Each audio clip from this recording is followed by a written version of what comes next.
Qaltis darsxona, dаңlıq məktəb arzuyunuzni amalga oshiradi.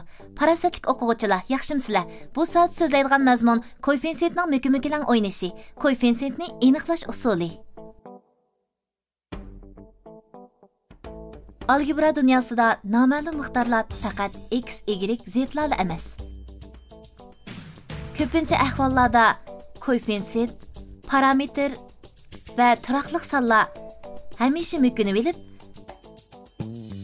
noma'lum miqdor rolini o'ynab, nurg'un o'quvchilarning beshini qatirdi. Bu soatlik darsimizda koeffitsiyentlarga yoshirin o'rin qoldirmaydigan bir xil amaliy mahoratni, ya'ni koeffitsiyentni aniqlash usulini tadqiq qilamiz.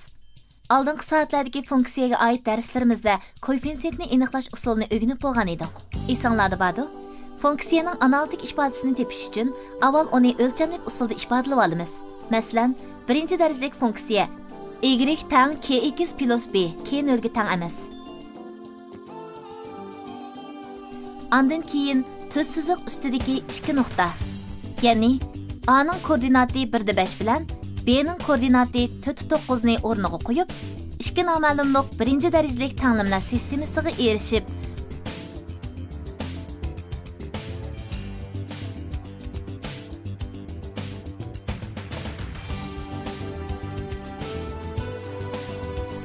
uni yeyish orqali koeffitsiyentlar b, k ni tepib, analitik ifodaga ega bo'lamiz.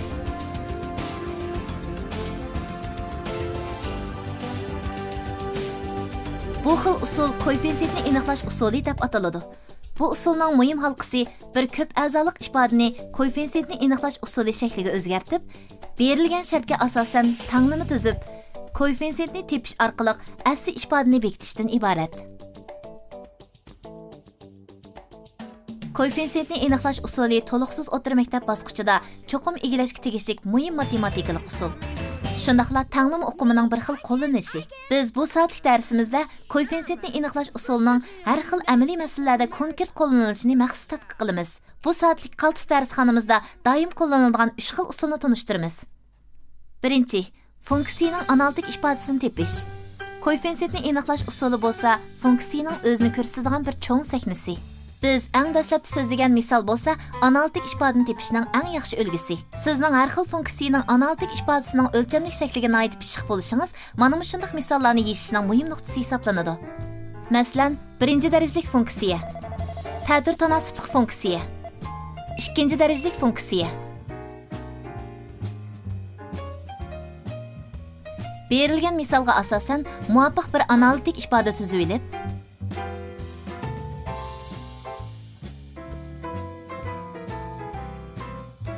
Ondan keyin grafikdagi nuqtaning koordinatini o'rniga qo'yish orqali koeffitsiyentga munosabatlik tanlamiga erishamiz.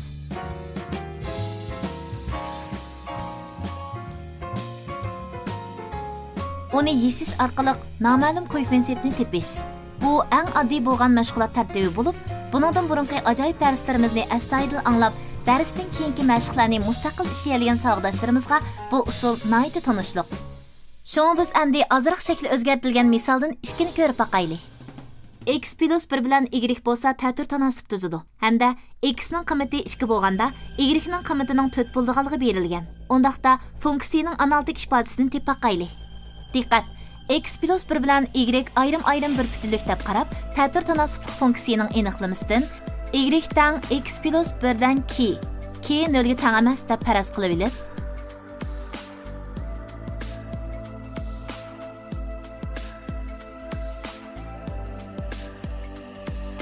x tang 2, y tang 4 ni o'rniga qo'ysak, 4 tang 2 plus 1 dan k bo'ladi. Uni yezsak, k tang 12 bo'ladi. Shuning bilan topmoqchi bo'lgan funksiyaning analitik ifodasi y tang x plus 1 dan 12 bo'ladi. Bundaq misollarda savoldoshlarning asonlik xatolik sodir qilgan nuqtasi shuki, ular bir qarabla y tang x dan k ni analitik ifoda qilib oldida, shuning bilan butunlay xatolashadi. Şoňa qaysi son bilan qaysi sonning ta'tir tanasib tuzdiganligiga alayda diqqat qilish kerak. Endi ikkinchi misolga qarab baqayli. A mayli qanday haqiqiy son bo'lishidan qat'iy nazar, nuqta P 2a-1 da a-3 hamon tuz siziq L ning ustida. Nuqta Q M da N tuz siziq L ning ustida. Ondaqda n-2n-1ning kvadratining qiymati qancha bo'ladi? n-2n-1ning kvadratining qiymatini tepish uchun cho'qim n va n-ga munosabatlik uchurga ega bo'lish kerak. Berilgan misolga asosan cho'qim tuzsiziq Lning analitik ifodasidan javob izlash kerak. Shunga avval y tang kx plus 1 k 0 ga tang emasni analitik ifoda deb faraz qilib olamiz. A mayli qanday haqiqiy sonning o'rnini olsin, nuqta p hamon tuzsiziq Lning ustida deb berilgachga A'ning xohlagan ikki alayda qiymati A tang 0 bilan A tang 1 ni olsak 2p nuqta, ya'ni p1 ning koordinati -1 da -3.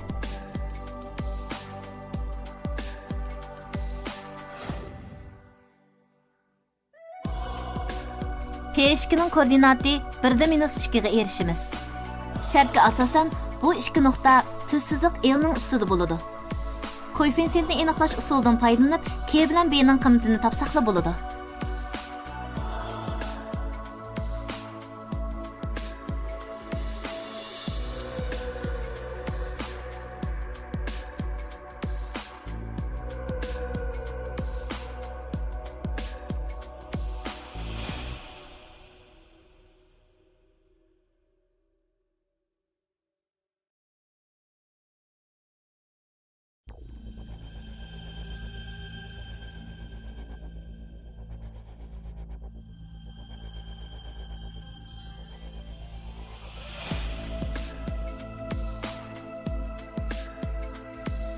Mana bu alayda qiymat usuli qo'shilgan koeffitsiyentni aniqlash usuli. Endi tuvanda koeffitsiyentni aniqlash usulining ikkinchi xil qo'llanilishi ko'paytgichlarga ajratish usulini ko'rib boqaylik. Bu vaqtda tepma tanglikning xususiyatidan foydalanishga to'g'ri keladi. Ya'ni tanglikning o'ng so'l taraflaridagi har qaysi koeffitsiyentlar cho'qim mos holda o'zaro tang bo'lishi kerak.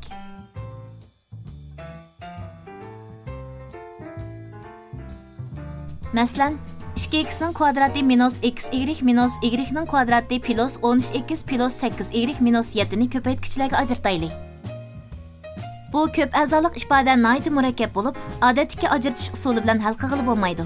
Biz oldi bilan ifodadagi ikkinchi darajalik a'zolar, ya'ni oldidagi 3 a'zo 2x kvadrati minus xy minus y kvadratini ko'rsatib boqaylik. Bu garchi to'liq koordinatli ifoda bo'lmasa-mu, ammo qaychilashtirib ko'paytish usuli orqali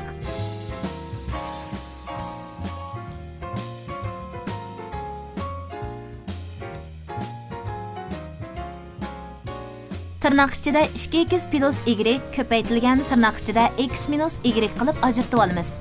Shuning bilan bu ifodaning ikkinchi darajalik a'zosini g'albilik holda ajratib olgandan keyin qolib qolgan birinchi darajalik a'zo bilan ozod a'zoni o'ylashsaqla bo'ladi. Asli ifodani ajratishdan paydo bo'lgan har ikkala ifodada ozod a'zo bo'lsa-mu,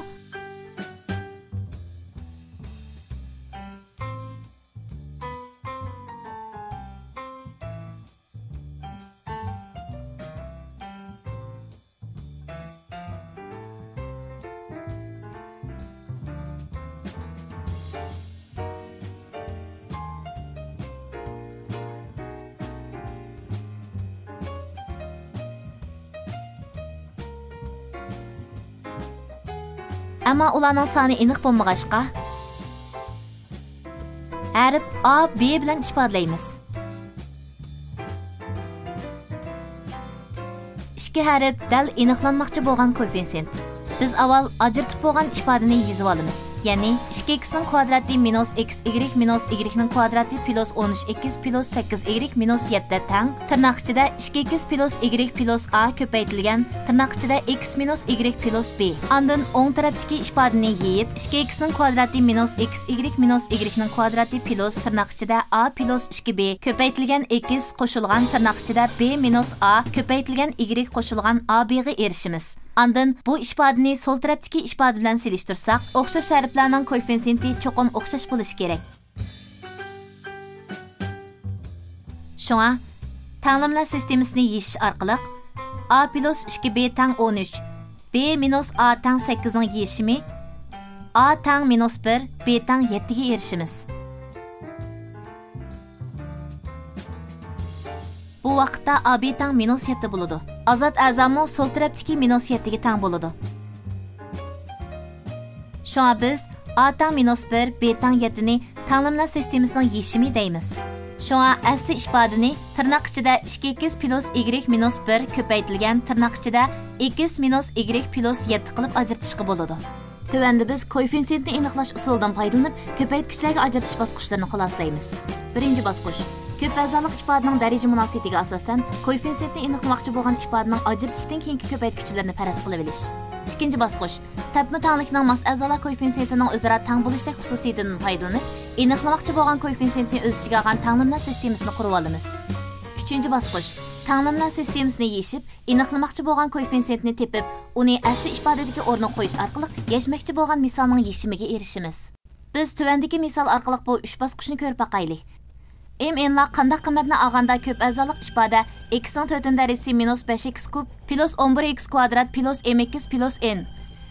X kvadrat minus 2x plus 1 ga butun bo'linadi. Bir ko'p a'zoliq ifodaning yana bir ko'p a'zoliq ifodaga butun bo'linishi ko'paytgichlarga ajratish usulining yana bir xil atalishi xolos. Shunga x kvadrat minus 2x plus 1 asli ifodaning bir ko'paytgichisi. Chunki asli ifodaning eng yuqori darajasi 4 hamda ichidagi bir ko'paytgichi bo'lsa, ikkinchi darajalik ifoda bo'lg'achqa yana bir ko'paytgichimi cho'qim ikkinchi darajalik ifoda bo'ladi.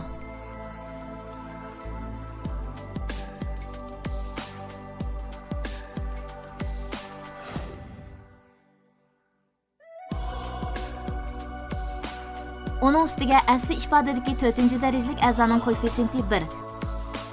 Hamda bu a'zo ikki ko'paytgichning ikkinchi darajalik a'zolarini o'zaro ko'paytishdan hosil bo'ladigan bo'lg'achqa, yana bir ikkinchi darajalik a'zoning koeffitsiyenti 1 bo'ladi.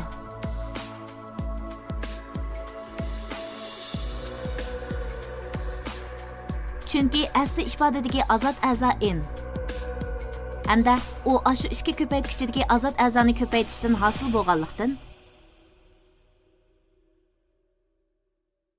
tapmoqchi bo'lgan ko'paytgichidagi azot a'zo n bo'ladi.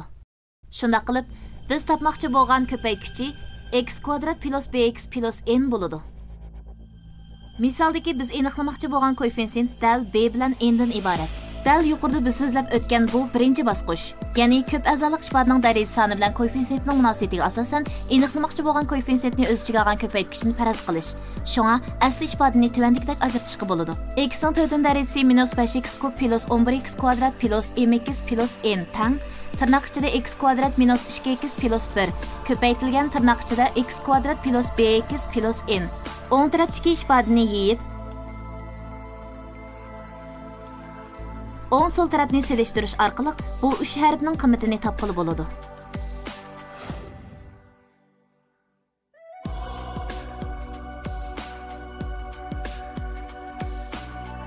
Yuqorqi ifodadan tanlamlash sistemasi b-2 tang -5 n-2b plus 1 tang 11 -2n plus b tang m ga erishimiz. Bu dal yuqorida so'zlangan ikkinchi bosqich, ya'ni koeffitsiyentni aniqlamoqchi bo'lgan tanlamlash sistemasini qurib olish. Endi eng oxirdagi 3-bosqichda bo'lsa tanlamlash sistemasini yeyishimiz.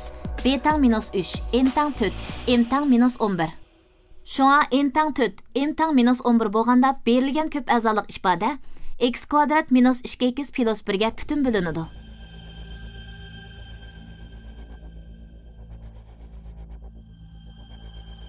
Endi 3-xil ahvolni ko'rib boqaylik. Tanlama aniqlash yoki tanlama yeshish. Tuvandagi misolga qarab boqaylik. Bir noma'lumlik 2-darajalik tanlamaning 2 yildizi x1, x2 deb berilgan. 2-darajalik a'zoning koeffitsiyenti 1 bo'lgan bir noma'lumlik 2-darajalik tanlamani topaylik.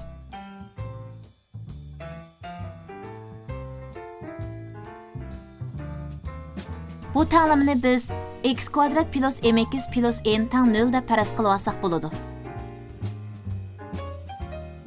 Onundan başqa yana kesishish nuqtasi bo'yicha ko'rinish usulidan foydalanib, yana bir xil tirnoq ichida x minus x1 ko'paytirilgan tirnoq ichida x minus x2 tang 0 deb faraz qilishga bo'ladi.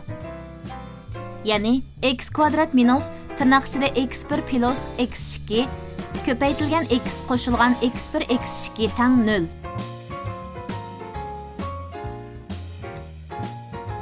O'xshash a'zoning koeffitsiyenti masalda o'xshash bo'lg'achqa n tang minus tirnoq ichida x1 plus x2. n tang x1 x2. Shunga biz topmoqchi bo'lgan tanglama x kvadrat minus tirnoq ichida x1 plus x2 köpeytilgan x qo'shilgan x1 x2 tang 0 bo'ladi. Biz bu ifodadan foydalanib Vita teoremasini isbotlay olamiz.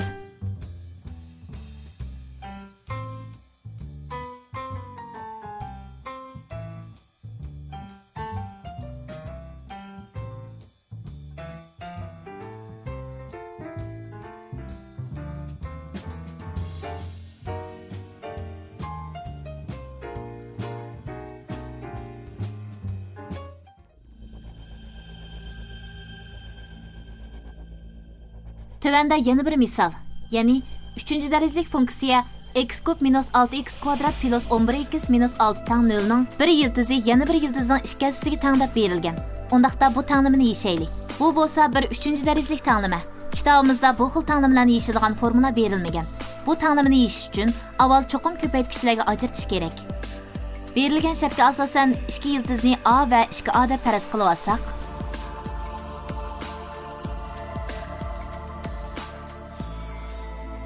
3. derecəlik tanglamaning 3 yıldızı bo'lg'achqa, ondaqda yana bir yıldızni qanday qilish kerak? Biz yana bir yıldızni B deb faraz qilib olaylik. Shunga asli ifodani tuvandagidek ajratib olamiz. Ya'ni x kub minus 6x kvadrat plus 11x minus 6 tang tirnoq ichida x minus a ko'paytilgan tirnoq ichida x minus 2a ko'paytilgan tirnoq ichida x minus b. O'ng tarafdagi ifodani tuvandagidek yeyib olamiz. X kub minus tirnoq ichida 3a plus b ko'paytilgan x kvadrat plus tirnoq ichida 2a ning kvadrati plus 3ab ko'paytilgan x minus 2a ning kvadrati b.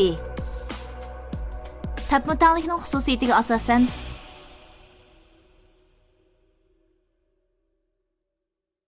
bu yerdagi 3a plus b tang 6. 2a ning kvadrati plus 3ab tang 11 va 2a ning kvadrati b tang 6 ni qanoatlantirish kerak. Bu tanglamani yazsak a tang 1 b tang 3 bo'ladi. Shunga bu tanglamaning 3 yildizi ayrim-ayrim x1 tang 1, x2 tang 2, x3 tang 3 bo'ladi. Bu usulning muhim nuqtasi ifoda x minus x1 ko'paytilgan x minus x2 ko'paytilgan x minus x3 ni faraz qilib olish. Onundan keyin oldida tunishtirib qo'ygan koeffitsiyentni aniqlashning ko'paytkichlarga ajratish usuli bo'yicha ishlasak bo'ladi. Shunga biz ma'lum tanglama yildizining alayligini bilib olgandan keyin avval bu yıldızlarni harflar bilan ifodalab olib, onundan keyin shartga asosan bu harflarni yazsak bo'ladi. O'xshash usul bo'yicha tanlama masalalarini hal qilishdimi bu usulni qo'llanishga bo'ladi. Bizga nayda tunishib bo'lgan 2. derecəlik funksiyaning kesishish nuqta bo'yicha ko'rinish ifodasi y tang a ko'paytilgan x minus x1 ko'paytilgan x minus x2 da dal koeffitsiyentni aniqlash usulining prinsipi qo'llanilgan. Biz parabola bilan x o'qning ikki kesishish nuqtasining absissasini bilganimizda, kesishish nuqtasi bo'yicha ko'rinish ifodasini darhol bilalaymiz. Hamda yana bir nuqtaning koordinati bo'lsa, a ning qiymatini topa olamiz. Bu soatlik darsimiz mushayagichlik bo'lsin. Darsimizni umumyuzlik xulosalab o'taylik. Bu soatlik darsimizda koeffitsiyentni aniqlashning 3 xil usulini tushundirdik. Birinchi xil usul funksiyaning analitik ifodasini tepish. Uning bosqichlari avval analitik ifodani faraz qilib olish. Onundan keyin nuqtaning koordinatini o'rniga qo'yish orqali koeffitsiyentni aniqlash. Ikkinchi xil usul ko'paytkichlarga ajratish. Buning bosqichlari tuvandagidek. Birinchi, ajratishdan keyingi aniqlamoqchi bo'lgan koeffitsiyent bilan munosabatlik bo'lgan ko'paytkichlarni faraz qilib olish. Ikkinchi, tepma tanglikdagi mos bo'lgan a'zolarning koeffitsiyentining o'zaro tanglik xususiyatidan foydalanib, tanglama sistemasini qurib olish. Uchinchi, tanglama sistemasini yechib, aniqlamoqchi bo'lgan koeffitsiyentni tepib, uni faraz qilib olgan ifodaning o'rniga qo'yish orqali ko'paytkichiga erishish. Uchinchi xil usul tanglama aniqlash yoki tanglama yechish. Bu usulning hal qilish nuqtasi x minus x1 ko'paytilgan x minus x2 ko'paytilgan x minus x3 ga o'xshaydigan ifodani faraz qilib olish. Onundan keyin yana tepma tanglikning xususiyatidan foydalanib, noma'lum harflarni yechish orqali tanglamaning yechimiga erishish. Savoqdoshlar, Bu soatlik dars orqali koeffitsiyentni aniqlash usulini puxta o'rganib olgansizlar. Bundan foydalanib, mükümüklang o'ynashni yaxshi ko'radigan koeffitsiyentlarning tanavini tartib, qarmoqqa noma'lumlar bilan to'shib ketgan algebra dunyosini 5 barmog'inglardek ochiq oshkor qiladigan bo'ldinglar-da. Qaltis darsxonada qaltis holatlarga erishsiz. Parasitik o'quvchilar, keyingi soatlik darsda ko'rishaylik.